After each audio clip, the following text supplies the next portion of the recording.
Selamat pagi. Pagi. SD Unggul Benteng Mantap. Oke, terima kasih atas kesempatan yang sudah diberikan dari kami.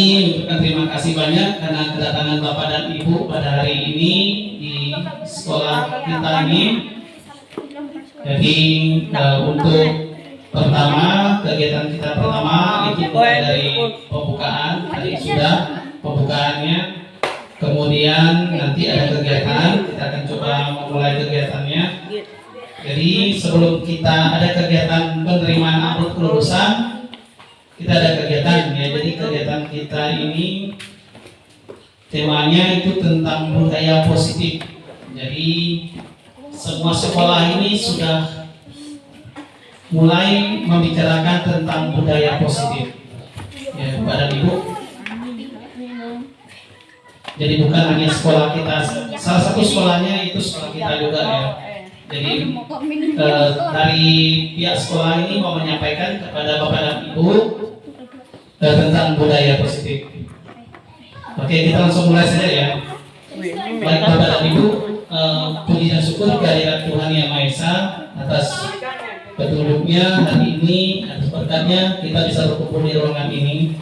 Jadi yang saya hormati Ibu Ketua Komite Sekolah, yang saya hormati juga Bapak dan Ibu wali murid kelas 6 yang pada hari ini bisa hadir di sini.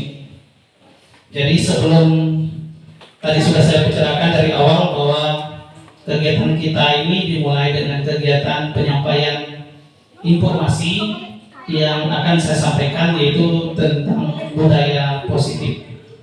Jadi budaya positif itu yang ada di sekolah kita. Jadi dulunya memang sangat sekali ya berhubungan dengan cara menghukum gurunya itu luar biasa. Ya, syukur-syukur saya tidak di atas bukan di dekat yang bendera itu hormatkan gini, tidak ya. Jadi zaman dulu saya tidak kena seperti itu. Kemudian saya juga memang seringkali disuruh hukum berlutut karena tidak hafal perkalian. Itu masih kelas 4 SD. Itu budaya guru zaman dulu itu ya seperti itu. Kalau menghukum ada misal, pak, ketanyakan ke tangan. Jadi semakin hari, semakin bulan, tahun berganti, itu hal-hal yang seperti itu sudah tidak ada lagi. Jadi hal-hal yang seperti itu sudah menghilang. Nah, semuanya itu diganti dengan budaya positif. Jadi semua guru, bahkan guru itu wajib mengetahui tentang hal seperti ini. Jadi tidak ada lagi yang cubit, kemudian pukul dan sebagainya, itu tidak ada lagi seperti itu. Nah, itu budaya positif sekarang itu sudah mulai diterapkan di semua sekolah. Ya. Untuk di sekolah kita sampai 2 tahun lebih ini budaya positif sudah saya coba, yaitu mulai ada kerjasama dengan guru-guru. Jadi Bapak dan Ibu bisa lihat kalau misalnya Bapak dan Ibu guru itu datang, itu jarang sekali mereka pergi ke sana.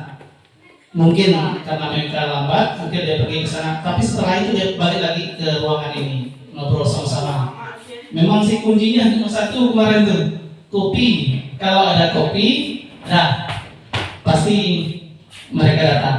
Ada kue dan sebagainya pasti datang. Jadi saya dulu tuh belum tahu caranya bagaimana.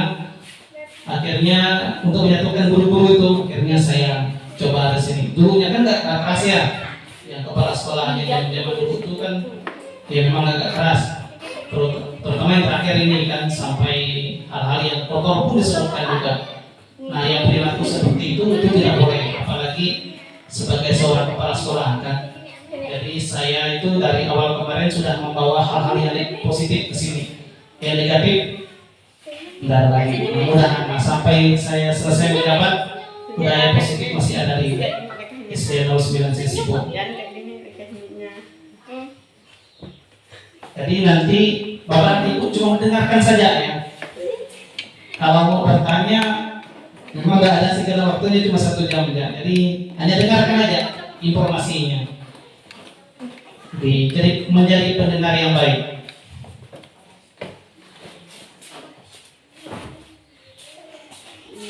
Nah, di sini perkembangan sekarang itu seorang guru itu yang baik ya, yang baik versi sekarang itu, yaitu memiliki kemampuan dalam mewujudkan budaya positif di sekolah. Budaya positif tersebut dijalankan dengan menerapkan konsep-konsep inti. Jadi ada disiplin positif, motivasi perilaku manusia, keyakinan sekolah, kebutuhan dasar manusia, posisi kontrol restitusi, dan segitiga restitusi.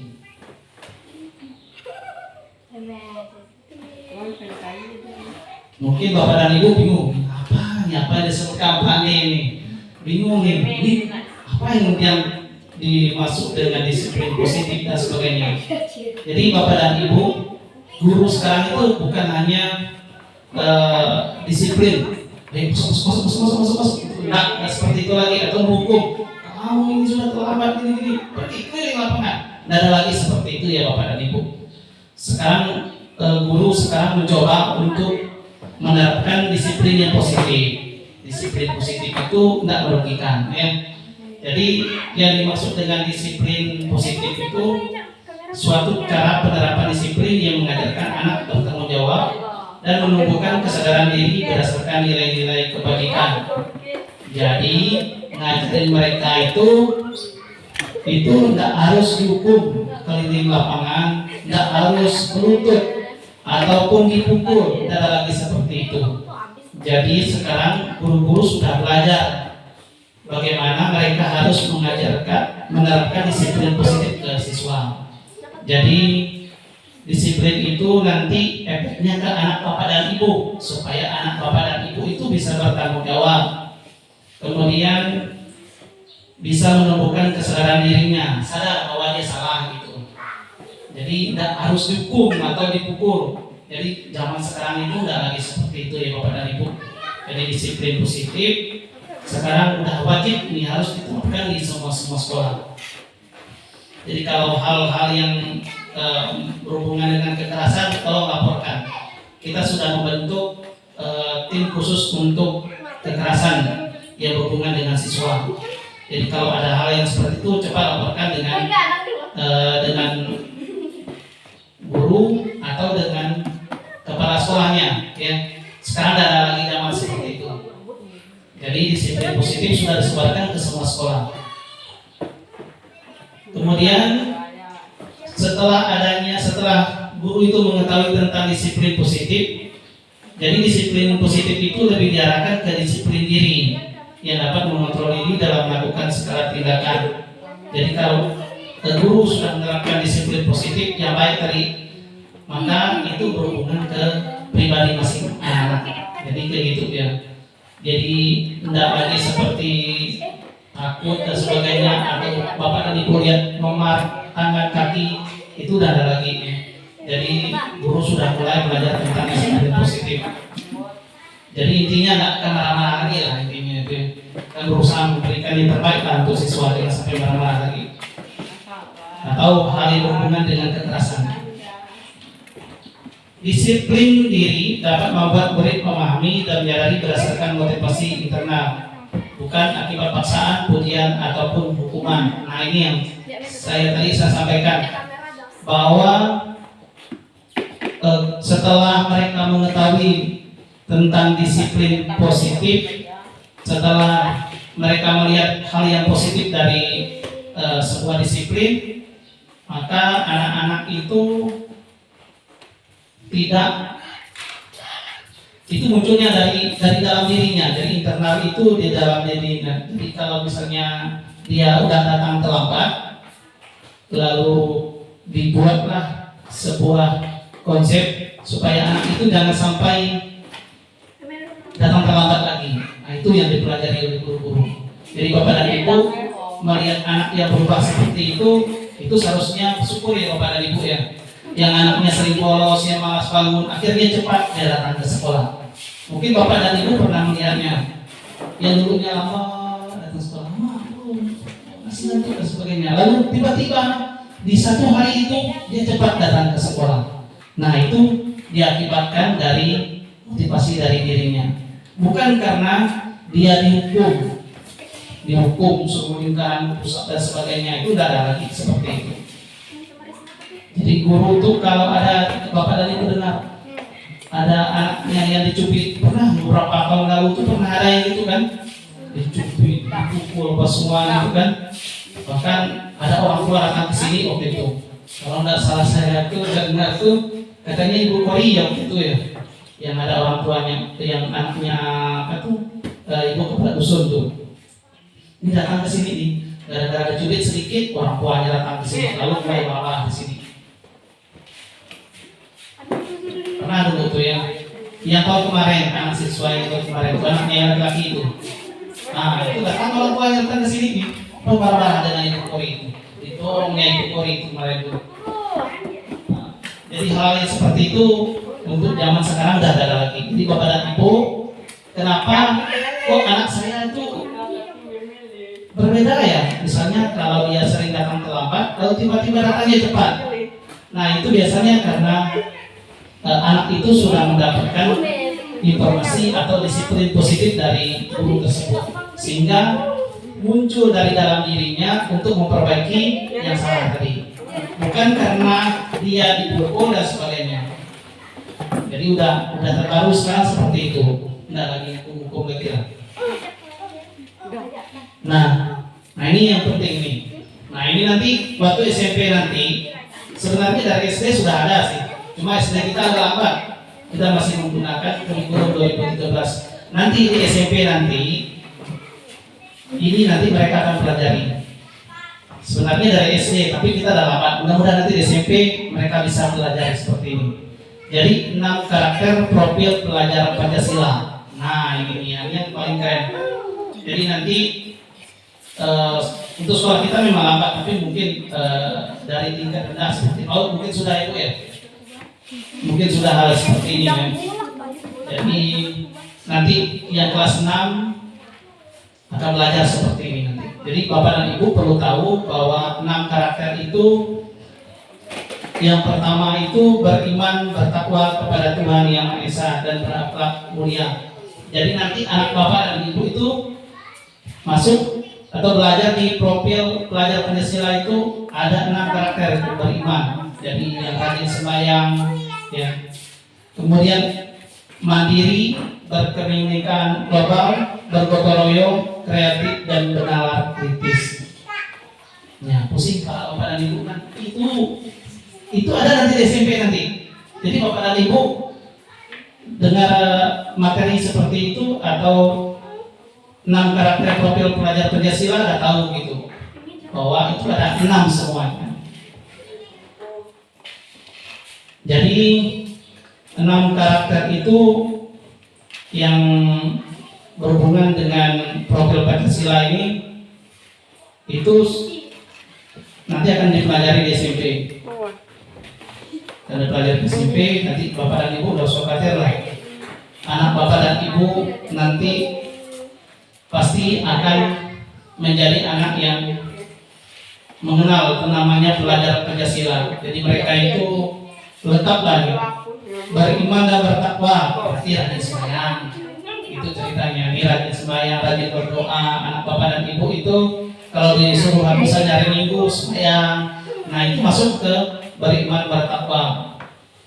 Kemudian mandiri, jadi dia tidak perlu minta bantuan lagi, harus sendiri dia. Jadi mandiri dan pandai. Misalnya kalau disuruh membuat hasil prakarya, tidak harus minta bantu dengan kawannya, dia tidak bisa membuat sendiri. Kalau misalnya disuruh gambar, dulunya anak bapak dan ibu itu sering minta bantu kalau menggambar. Nah ini tidak, dia sendiri. Kemudian berkebinekaan global. Nah di sini anak dan ibu ini kalau yang berhubungan dengan suku, dia bisa menghormati suku-sukunya lain. Makanya profil pelajar Pancasila ini wajib mereka pelajari, karena di situ mereka bisa mempelajari tentang berdekatan dengan suku-suku lain itu bagaimana, jangan sering berkelahi, Ya jangan menyindir suku-suku lain. Nanti kalau sering menyindir suku-suku lain, akhirnya tawuran kan? Jadi berbahaya sekali itu. Jadi di SMP itu diajarkan seperti itu. Ya jangan sampai tawuran-tawuran. Biasanya SMP itu suka tawuran. Kemudian bergotong royong. Nah di sini anak bapak dan ibu diajarkanlah untuk saling bekerja sama, bergotong royong. Tadi Pak Guru sudah minta anak-anak tuh untuk kerjasama di sini.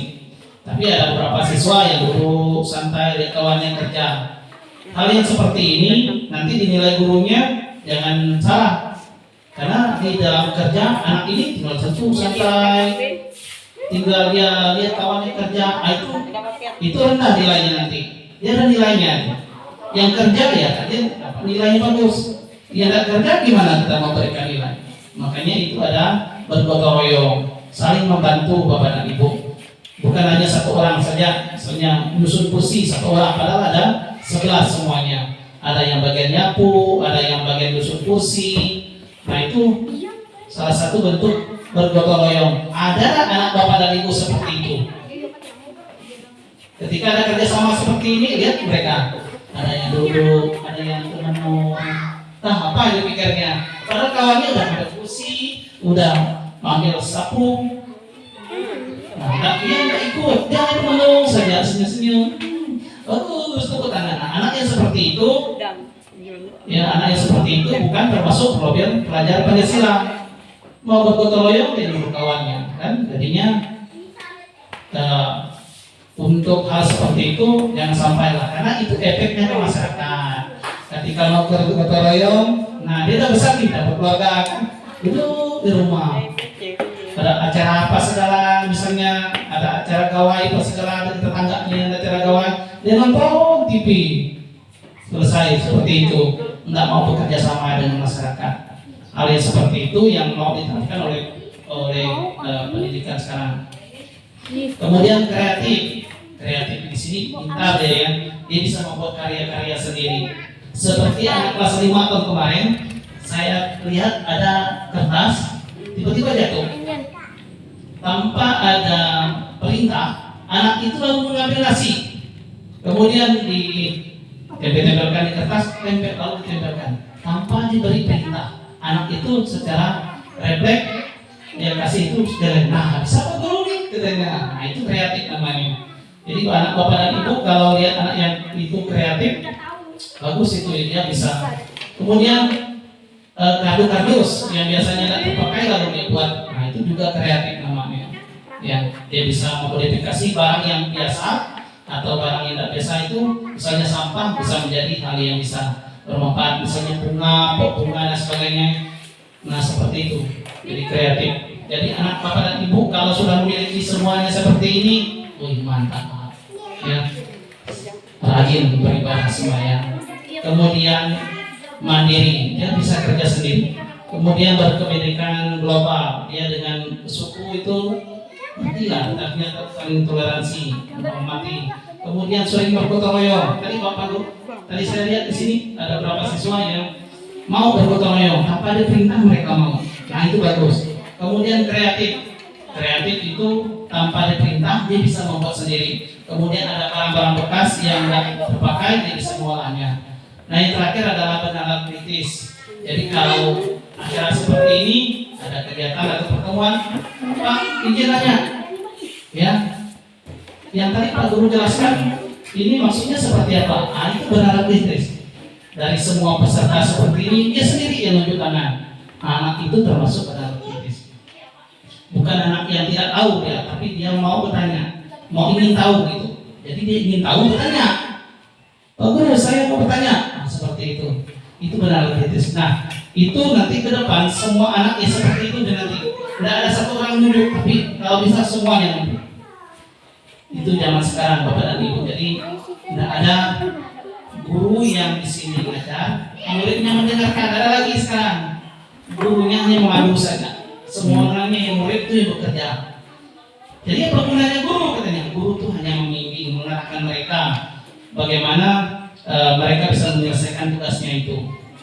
Jadi bapak dan ibu kalau lihat anak-anak yang SMP diberi tugas dan sebagainya, terus minta duit untuk beli ini beli itu, ini dia termasuk ke dalam program ajar Pancasila, yaitu kreatif. Ya Bapak dan Ibu, misalkan ada Bapak dan Ibu ya, biasa diminta, Pak kita duit untuk beli kertas karton. Kenapa kami mau membuat karya, misalnya membuat gambar bunga, tapi bunganya itu dari ranting-ranting bekas, kemudian dari warna-warna, dari tempel-tempel. Nah itu kreatif namanya, ya Bapak dan Ibu. Kita duit itu dengan orang tua. Jadi Bapak dan Ibu mungkin sering mengalami, nah mak minta duit, ngumpulkan uang 20.000, terus masak-masak juga, termasuk kreatif juga. Ya. Jadi Bapak dan Ibu sekarang di SMP sudah seperti itu. Jadi Bapak dan Ibu jangan terkejut nanti ya.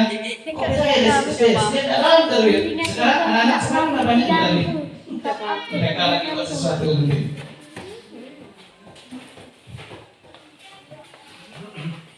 Kemudian, nah ini tadi ketika anak-anak ibu tiba-tiba yang dulunya jarang sering terlambat datang sekolah, tiba-tiba rajin datang sekolah. Rupanya ada 3 di situ. Mereka itu yang yang anak bapak dan ibu yang lambat sekolah, lalu tiba-tiba cepat tuh, itu ada 3 yang memotivasi mereka melakukan hal seperti itu supaya datang tepat waktu tadi intinya ya. Yang pertama untuk menghindari tidak nyaman atau hukuman. Jadi bisa jadi anak bapak dan ibu yang tiba-tiba ada itu mungkin dia berpikir, aduh kalau saya datang terlambat nanti saya baru disuruh keliling lapangan sebanyak 10 kali. Datang cepat ya. Jadi supaya dia tidak terkena hukuman atau dia tidak intinya tidak terkena hukuman atau ketidaknyamanan, dia bangunnya cepat, berangkat cepatnya. Padahal dulu itu paling sering terlambat. Itu dia satu motivasi dari anak tersebut. Terus yang kedua, untuk mendapatkan imbalan atau penghargaan dari orang lain. Jadi dia melakukan hal seperti itu supaya nanti dia dipuji oleh kawannya. Oh hebat nih, soalnya daftar nama saya itu nomor 1 di depan. Masuk jam 6.30. Wih. Kawan-kawan yang lain jam 6.35, jam 6.40, jam 6. Dia yang pertama. Terus dia dipuji oleh gurunya. Oh bagus ini. Misalnya namanya Anto misalnya ya. Wah bagus, beri tepuk tangan untuk Anto yang datang pada hari ini.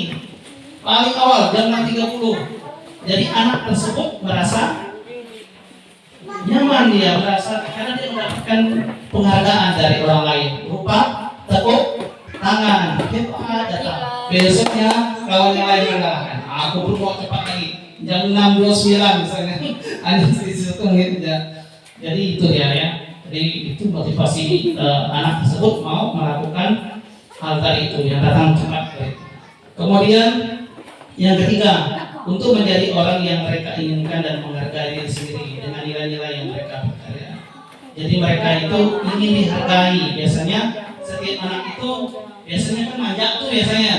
Nah mereka itu minta perhatian, minta dihargai. Wah bagus nih Anto datang. Diberi tepuk belakang tuh, semangat mereka. Oh bismillah makannya. Ini bapak ini boleh contoh nih katanya kan.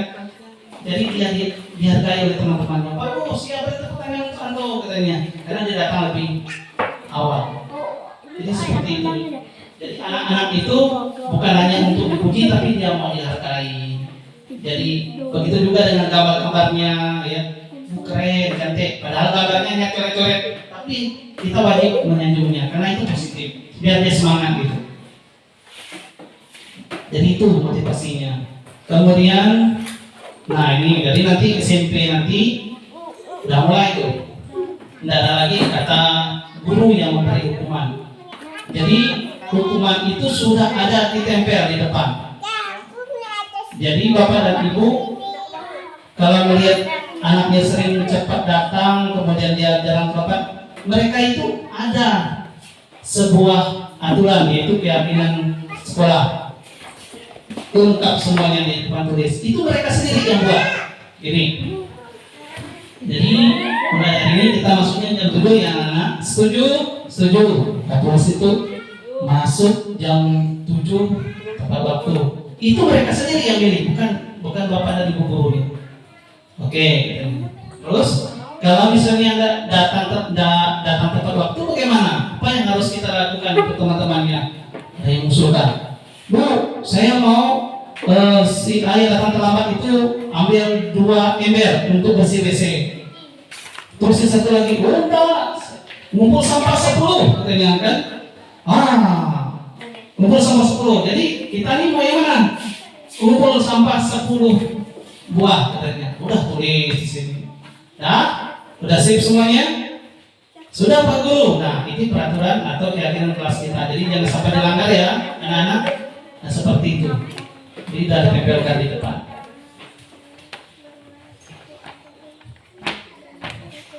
Jadi itu kesepakatan antara guru dan murid, bukan guru saja.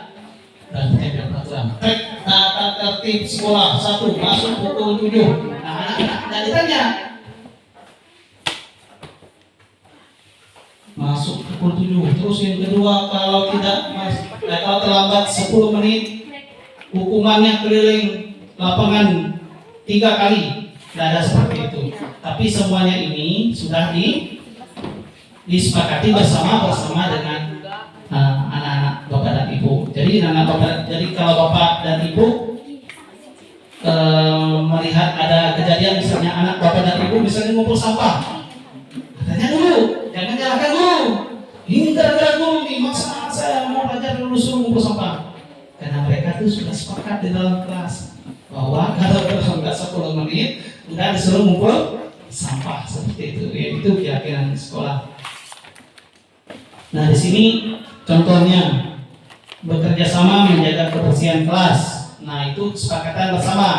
Jadi ketika keyakinan kelas ya, jadi mereka datang di dalam ruang kelas, kemudian mereka bekerja sama menjaga kebersihan, ada aturannya ya. Kemudian meletakkan barang sesuai dengan tempatnya. Kemudian saling peduli, menghargai dan membantu sama lain. Jadi mereka itu saling membantu. Jangan sama seperti yang digambarkan tadi itu, karena itu dari bapak dan ibu. Kalau dari awal kemarin sudah diterapkan disiplin positif di sini di sekolah, mungkin saya tidak ada lagi melihat ada siswa yang disuruh ambil sapu, ambil susu bersih. Mereka secara inisiatif bisa berbuat seperti itu. Jadi nah, yang tadi tepat waktu dan aktif di kelas. Jadi anak mendengar tapi aktif. Ya. Contoh yang saya dapatkan itu anak saya sendiri. Nah, itu lebih parah lagi itu. Dia nggak terpilih di dalam satu ruang kelas, tapi diminta dengan bapaknya. Pak, katanya boleh nggak saya jadi wakil ketua kelas? Nantilah saya tanya dengan ibu guru. Sekali tanya dengan ibu guru, pas kebetulan yang jadi wakil ketua kelasnya berhenti sekolah, padahal baru masuk SMP, berhenti, nggak tahu alasannya apa. Lalu anak saya katakan, jadi wakil ketua kelas dari situ. Jadi setiap pulang sekolah, saya lah yang paling terakhir pulang, walaupun kelas yang lain, siswa yang lain di dalam kelas itu sudah pulang. Saya nunggu anak saya, rupanya dia kan ngantar buku ke kantor. Kalau gitu, enggak, saya suruh abang dia jadi wakil dulu, tapi dia mau ya. Jadi kalau udah seperti ini, bang, bapak nunggu jam berapa nih?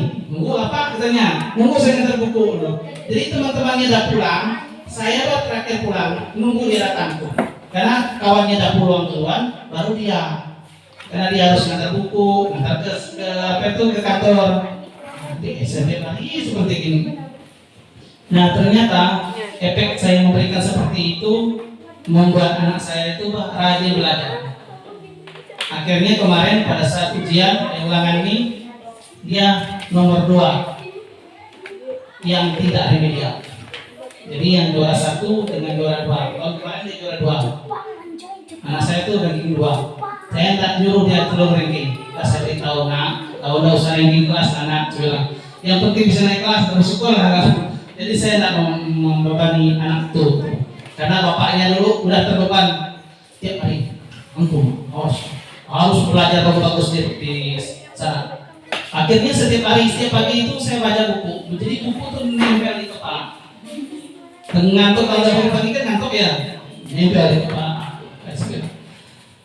Jadi sering dapat ranking 2, ranking 3, ranking 1 udah pernah, karena saya tuh selalu dikalahkan dengan orang Cina. Orang Cina kan pintar-pintar, jadi sering atur ya. Jadi kayaknya seperti apa itu dipaksa gitu untuk dapat ranking kelas. Tapi ya dengan anak saya bilang jangan ranking kelas, saya bilang cukup naik kelas sudah syukur. Nggak tahunya dia ikut, akhirnya juara 2. Nah bapak dan ibu, ini udah separuh nih kita nih ya. Kita goyang dulu lah. Nah, videonya masih jalan nggak? Masih. Nah, jadi bapak dan ibu kita sama-sama bergoyang. Lagunya tuh sederhana aja. Biar gitu. Nanti bisa dibagikan kue kalau udah selesai kue. Kuenya ada di sana. Ada bahan kan?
Nanti saya bacakan cerita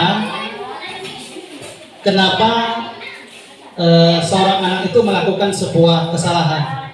Ya, saya akan bacakan cerita dulu. Tapi sebelum saya bacakan cerita, saya bacakan dulu tentang kebutuhan dasar manusia.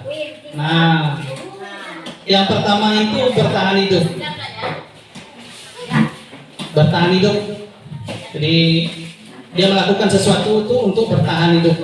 Terus yang kedua, kasih sayang dan rasa terima. Jadi anak-anak ini mereka juga perlu kasih sayang dan rasa terima kasih. Ya. Kemudian rasa diterima. Terus yang ketiga, penguasaan. Yang keempat, kebebasan. Dan yang kelima, kesenangan. Ada 5. Ya. Itu kebutuhan dasar manusia. Nanti saya akan ceritakan sebuah cerita. Ada sebuah cerita yang nanti semuanya itu masuk semua di situ. Ya. Jadi guru itu nggak boleh menyalahkan langsung, ya. Nggak boleh dia menyalahkan langsung. Dia harus tahu dulu kenapa mereka melakukannya. Oke, ini nama saya aja lah, saya ganti ini. Jadi ke nama saya, Pak Ande, guru wali kelas 6, sedang bingung menghadapi ulah salah satu murid di kelasnya yang bernama Tommy. Beberapa anak telah mengeluh Tommy yang seringkali meminta bekal siang kepada mereka dengan paksa. Jadi kalau ada anak bapak dan ibu yang membawa bekal, itu diambilnya, dirampasnya, terus dia makan. Menurut bapak dan ibu, kalau dia merampas seperti itu bagus nggak? Tidak bagus kan? Harus dilaporkan ke guru kan? Dan dia harus menerima hukuman kan? Nah, jadi gimana cara menghadapi anak murid tersebut oleh guru? Jadi ada cara guru ya untuk mengatasi seperti itu. Nah, jika Anda menghadapi situasi seperti Pak Andi, apa yang akan dilakukan? Menurut Anda, kira-kira apa alasan Dodi melakukannya? Nah, dia melakukan perampasan makanan tadi, ada alasan Bapak dan Ibu. Nah, alasannya nih, oke, yang pertama, menurut Bapak dan Ibu, pertama apa dia? Karena dia lapar, betul. Orang tuanya tidak membawakan bekal. Nah, ini sering nih. Dia sendiri yang bawa itu. Orang tuanya. Jadi orang tuanya itu tidak memberikan bekal kepada anak tersebut yang makan siangnya itu. Maka kebutuhan dasarnya yang sedang berusaha dipenuhi oleh Tommy adalah kebutuhan bertahan hidup. Daripada dia lapar nih, ngerampas tadi dia cerita kan? Nah, satu kan, berarti Tommy itu melakukan hal tersebut karena dia mau bertahan hidup, karena dia tadi lapar. Rampas, nggak lagi pakai permisi, bisa minta sedikit, nggak ada lagi, rampas, paksa. Memang salah ya paksanya yang rampas, tapi karena dia lapar, makanya dia mengambil makanan tersebut. Itu ya bertahan hidup ya. Terus yang kedua, karena dia merasa senang temannya jadi memperhatikan dia. Ketika temannya melaporkan tindakan itu kepada gurunya dan gurunya memberitahukan orang tuanya, sehingga orang tuanya jadi memperhatikan dia. Nah, itu trik dia juga. Yang kedua ini ya, supaya dia mendapatkan rasa kasih sayang dan rasa diterima. Sengaja dia melakukan itu agar gurunya nanti melaporkan kepada orang tuanya. Setelah guru melaporkan ke orang tuanya baru ingat, saya rupanya lupa tadi nak berikan bekal untuk anak. Jadi ya nak, ibu atau bapak minta maaf ya, karena tadi kamu tidak diberikan bekal. Ya, mulai sayang. Dulunya tidak disayang. Udah pergi, udah bangun pagi-pagi, udah bangun berserika semuanya, udah lengkap pakaiannya, dia berangkat. Tidak ada. Mak, saya mau berangkat dulu. Mamanya itu kan lagi sibuk. Udah berangkat aja, katanya kan. Mamanya lagi sibuk masak, kerja di dapur. Ya langsung cus, kan? Sementara anaknya itu perlu kasih sayang. Ya. Oh ya hati-hati nak di jalan atau salam gitu kan. Dan ini nggak langsung cus, langsung berangkat gitu, berangkat ke sekolah. Jadi orang tuanya tuh tahu dia berangkat, tapi orang tuanya cuek dengan dia. bapaknya lagi bertukang, kotok. Mamanya, anaknya bilang, Pak saya berangkat, nggak dipedulikan ya, karena kesibukan kita. Biasanya gitu ya. Saya juga sama juga seperti bapak dan ibu. Kadang-kadang anak saya tuh berangkat, karena saya juga sibuk. Istri saya udah jualan kue, saya juga harus ngejar waktu untuk pergi ke sekolah. Jadi seperti itu.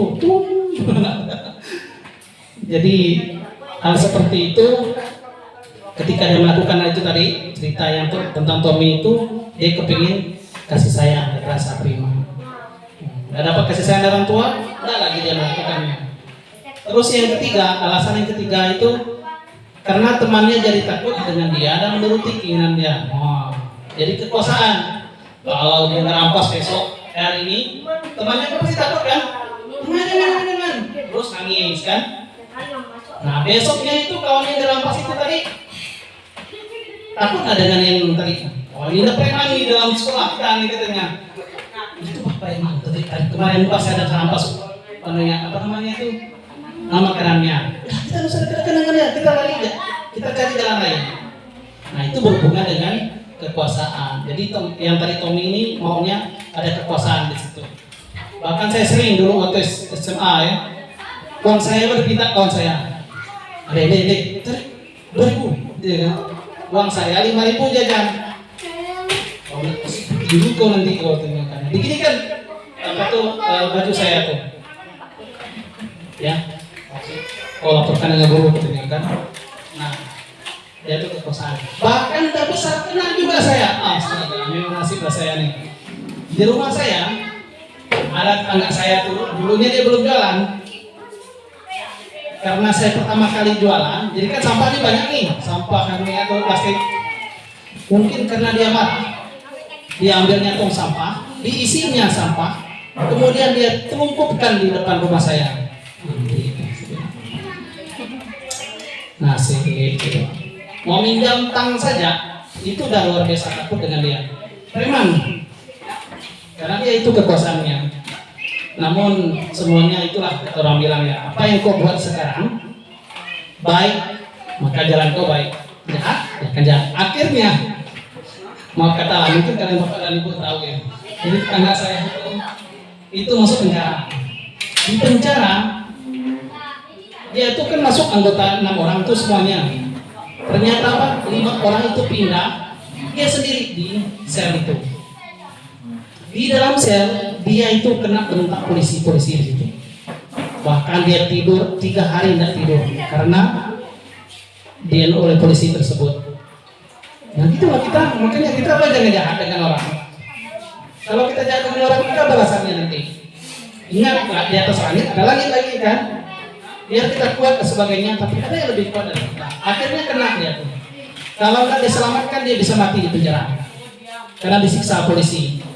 Sementara yang 5 tadi itu yang ditahan aman mereka, tidak ada siksa, tidurnya bagus. Makanya karena 5 orang ini baik-baik semua. Yang satu tetangga kami itulah nasib dia sampai nangis dia. Jadi seperti itu ya Bapak dan Ibu. Jadi si Tommy tadi kembali lagi ke cerita itu dia menunjukkan kekuasaannya supaya dia lebih hebat ke situ. Yang keempat, karena dia merasa bosan. Aduh, bosan aku. Kebetulan ada kawan sebelahnya itu. Tadi dia keterampas ya katanya. Langsung terampas makanannya. Karena kebutuhannya itu kebebasan. Dia ingin bebas. Ya, jadi ingin bebas. Kemudian yang terakhir itu adalah kesenangan. Ising-ising lah. Ayo, kita lihat tuh ada kawan sebelah tuh. Dia tuh kecil. Terus makanan tuh ada ayam gorengan. Kita rampas yuk, rampas kawannya. Ya namanya anak istri gitu loh dia. Dia nggak berpikir yang aneh-aneh. Yang penting dia senang. Kalau karena dia senang.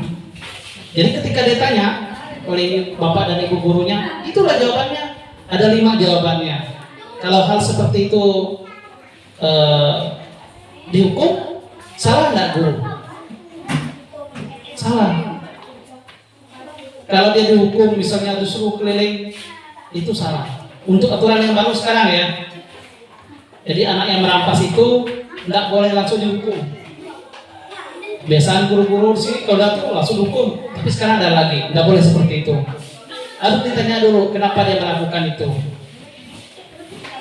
Itu 5 alasannya. Nah ini posisi kontrol restitusi. Nah ini dia. Ini ada 5. Bapak dan Ibu, dari 5 posisi kontrol ini tadi, dari 5 ini kebiasaan guru, Bapak dan Ibu, saya bacakan dulu ya, kira-kira yang mana yang cocok nih. Yang pertama, guru sebagai penghukum. Cocok nggak di sekolah kita ini? Jangan ya. Terus yang kedua, guru sebagai pembuat merasa bersalah. Jadi setelah dia melakukan kesalahan, guru tersebut berkomunikasi dengan dia sehingga seolah-olah dia yang berbuat bersalah. Nah itu bisa, yang penting jangan menghukum dia. Terus guru sebagai teman. Nah, atau sih, kamu tadi ceritanya bagaimana? Kamu tadi itu udah ngerampas makanan kawan kamu tadi. Nah itu sebagai teman. Kalau sebagai penghukum, anggap sih. Duh, tadi kamu sudah mengambil makanan orang sudah rampas. Bagus nggak tuh? Nah itu hukum.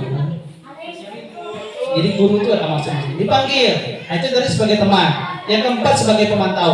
Ya kan? Wah tadi Pak Guru lihat kamu ngambil makanan orang ya, betul nggak? Itu pemantau, dia ngelihat langsung gitu kan. Terus, nah ini yang benar itu adalah guru sebagai manajer. Ini ya. Kalau guru sebagai penghukum, menunjuk-nunjuk, menyakiti, menyindir, itu dia menghukum, bukan fisik ya. Kamu itu sudah berbuat seperti itu, menunjuk-nunjuk seperti ini, itu salah. Guru tidak boleh seperti itu. Kamu tidak melakukan, awas ya, rasakan nanti. Kemudian hasilnya anak yang tadi namanya Anto pasti akan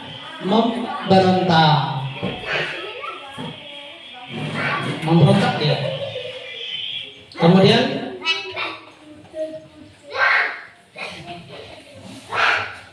kaitan dengan dunia berkualitas, murid meletakkan guru di luar dunia berkualitas. Malas. Jadi anak ini banyak berkualitas, nggak pakailah. Dia seringkali malah orang, nggak usah dipakai. Kemudian biarkan saja, nanti pun marah-marah lagi. Sekali udah dimarahi ibu gurunya, pasti dia akan bilang nanti pun dimarah lagi. Kemudian dampak pada murid mengulangi kesalahan. Jadi besok dia lambat lagi datang, dia malah lagi. Sering dimarah, dia malah lagi. Akhirnya murid tersebut berhenti sekolah. Cerita selesai. Kalau udah berhenti sekolah nggak ada harapan lagi kita mau nyuruh anak ke sekolah. Padahal kita mau maksudnya supaya anak yang kali malam itu menjadi baik, anak yang tidak baik menjadi baik. Kalau udah seperti itu kan yang salah pastilah guru, bukan siswa tersebut. Kasihan dia kan masih baru, masih perlu pembelajaran. Bapak dan Ibu tadi kan sudah saya beritahu ada 5 alasan kan yang melakukan itu tadi. Nah, gimana sih cara guru supaya hal seperti itu tidak terulang lagi? Jadi selain dia penghukum, pembuat rasa bersalah, sebagai teman, pemantau atau manajer, yang paling keren itu adalah manajer. Yang paling baik itu manajer. Ya. Karena nanti akan menjadikan anak itu bisa memperbaiki dirinya sendiri. Posisi manajer itu guru dapat berbuat sesuatu kepada murid, mempersilahkan murid bertanggung jawab dan mendukung murid agar dapat menemukan solusi. Jadi tidak lagi malak dia. Supaya tidak malak, bagaimana?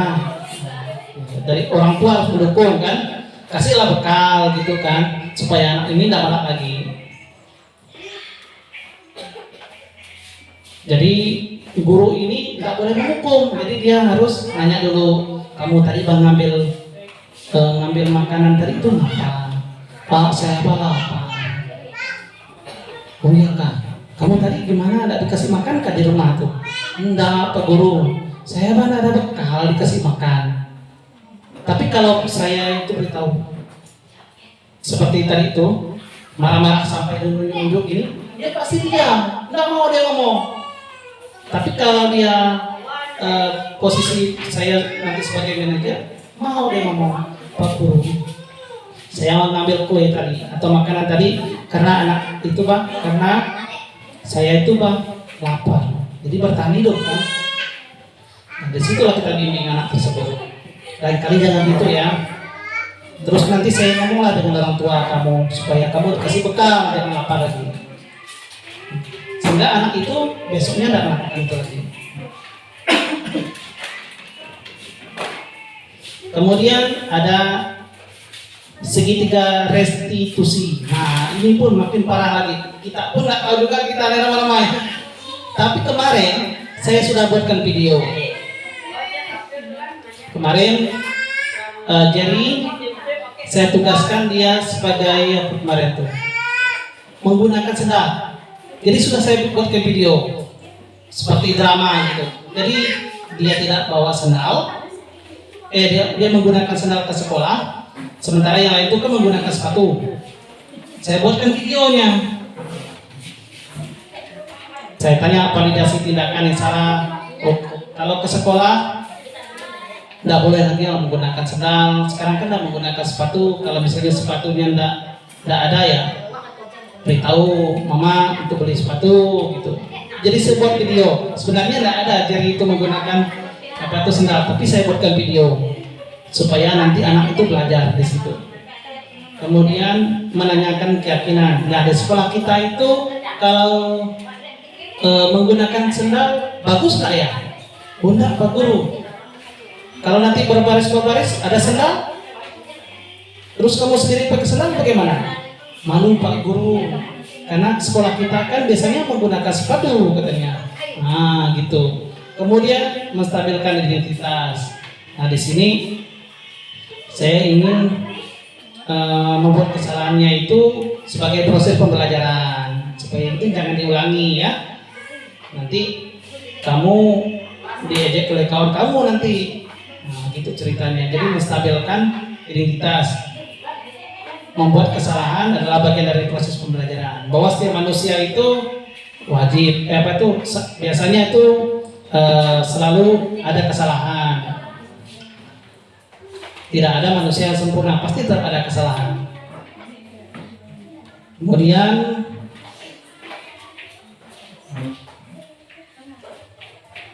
validasi tindakan yang salah, periudah ya. Kemudian selanjutnya menanyakan keyakinan bahwa sekolah kita tadi betul nggak kita menggunakan sendal ke sekolah? Tidak Pak Guru, tapi kita menggunakan sepatu karena kita percaya bahwa sekolah kita ini baik, enggak sembarangan. Sekolah kita itu wajib menggunakan sepatu biar bagus lah intinya, biar seragam dengan yang lain. Nah, jadi dari ke-6 itu tadi, mudah-mudahan ke depan Bapak dan Ibu sudah tidak ada lagi takut nanti misalnya nanti di anak SD ketika ada SMP ada materi-materi seperti yang tadi saya sebutkan. Nah misalnya anak yang tadi itu sering minta uang kepada Bapak dan Ibu karena ada 5 ya tentang profil pelajar Pancasila 6 ya, 6 karakter tuh. Salah satunya itu kreatif. Jadi anak Bapak dan Ibu membuat mading di sekolah. Jadi kalau nanti ada minta duit dan sebagainya, jangan Anda nyalakan guru, minta duit terus mereka ini katanya kan, karena mereka membuat barang-barang kreatif. Jadi Bapak dan Ibu, itu yang ingin saya sampaikan kepada Bapak dan Ibu, bekal Bapak dan Ibu. Nanti kalau ada SMP, ya hal-hal seperti itu tanyakan dengan anak-anak Bapak dan Ibu. Ya, apakah di sekolah kamu sering rajin enggak bantu kawan-kawan kamu? Oh rajin, maaf Pak katanya. Tapi tanya dulu dengan kawan, betul nggak dia rajin? Jangan-jangan dia seperti kawannya tadi dulu santai. Kau ini kerja, ayo semangat. Padahal dia seharusnya membantu kawannya. Ya, supaya tertimbul muncul gotong royong, supaya nanti kalau orang suruh kerja di di masyarakat Dia tidak seperti yang saya contohkan tadi. Orang lain misalnya masang paralon dan sebagainya lah, contoh yang kemarin itu kan. Nah, ada salah satu warga yang hanya tinggal duduk lihat penuh tanpa berusaha untuk membantu, entah buat kangkul ke apa gitu kan, untuk membantu yang lain juga. Jadi seperti itu ya Bapak dan Ibu. Jadi ke depan anak Bapak dan Ibu tidak lagi yang seperti yang tadi saya contohkan, nonton televisi padahal sebelahnya lagi acara gawai. Mau apa itu? Misalnya di dapur kerjaannya motong bawang pas segala kan. Ini mah kita bawa pisau bantu orang lain. Ya seperti itulah. Terus ada yang masang tenda dan sebagainya, kita juga bisa membantu seperti itu. Mudah-mudahan nanti ke depan lahir anak-anak yang seperti tadi itu, mandiri, kreatif, inovasi, lengkap lah semuanya itu. Jadi kita itu menjadi orang tua yang luar biasa, tidak perlu nyuruh apa itu membuat anak kita itu tidak mandiri contohnya ya. Nanti akan anak kita itu bisa mandiri lah intinya, mandiri, bisa bergotong royong dengan kawannya. Bahkan anak saya sendiri yang sering main HP, saya selalu marah dengan dia. Saya berusaha marah dengan dia, negur dia supaya dia tuh bergaul dengan yang lain. Akhirnya sekarang sudah saya rasakan dampaknya. Jadi selain di rumah dia saya suruh keluar, rupanya banyak kawan yang nunggu dia. Dan anak itu memang sering disukai oleh banyak orang, banyak kawan gitu. Karena saya nggak mau seperti saya dulu, itu anak kutu buku yang hari-harinya lihat buku terus pergi ke perpustakaan, udah tuh sering ranking tapi tidak punya kawan. Jadi saya rasakan itu ya, tidak punya kawan sama sekali. Sementara adik saya yang setiap hari dia pegang senjata pergi ke hutan, bawa kawannya nembak, itu justru banyak kawan. Bahkan setelah dia besar lebih banyak lagi kawan-kawan. Sementara saya kurang. Ya, karena saya itu sering kali lihat buku terus. Jadi anak Bapak dan Ibu jangan sering dilihat buku ya. Bagi-bagi 50% lihat buku, 50% ke sosial. Jangan suruh di rumah terus. Nanti jadi sesekali lah di luar, bergaul dengan yang lain gitu, biar tahu gitu. Jangan lihat buku terus. Jadi kalau lihat buku terus, kayaknya anak kita mau gimana nanti ke depan ya. Jadi harapannya jangan seperti di dalam rumah sering baca, sering pintar, tapi sosialnya kurang. Jadi pintar boleh, sosialnya boleh, apa itu harus ada. Makanya anak saya sekarang tuh sering saya ajarkan seperti itu. Ya. Tapi yang anehnya itu ranking 2, itu yang saya bingung tuh, kemana anak itu belajar. Orang lain ulangan, dia main game. Wih Ben, bangun, main bicara dengan kawan-kawan. Padahal sebenarnya dia lagi main dengan kawan, main game kan. Di game itu kan ada kawan-kawannya tuh kan, main game tiba, ayo kiri, kanan, katanya. Oh salah gitu. Main juga dari situ. Cuma mungkin pola pikir saya itu masih kepingin dia langsung ketemu di sana, ketemu dengan kawannya, mandi di sungai, sore-sore mandi ke sungai, bawa kawannya, biar dia bersosialisasi dengan orang, supaya orang tuh tahu gitu. Bahkan kemarin pada acara berapi sawah, dia mentas di depan, menjadi ya presensio lah intinya. Ya, hanya dia sendiri saja mewakili sekolahnya. Walaupun tidak juara, tapi minimal dia tampil di depan orang ramai dan berani mengalahkan saya juga. Saya tidak berani di depan orang ramai. Pasti tegar. Dan dia sudah. Ya, jadi anak saya itu saya ajarkan seperti itu. Tidak boleh di dalam rumah sering. Kalau bisa itu di luar, itu biar bergaul dengan orang lain. Oke, itu saja yang ingin saya sampaikan. Jadi kita cukup ya, ada 1 jam lebih kita di sini. Mudah-mudahan informasi yang saya sampaikan bisa bermanfaat bagi Bapak dan Ibu.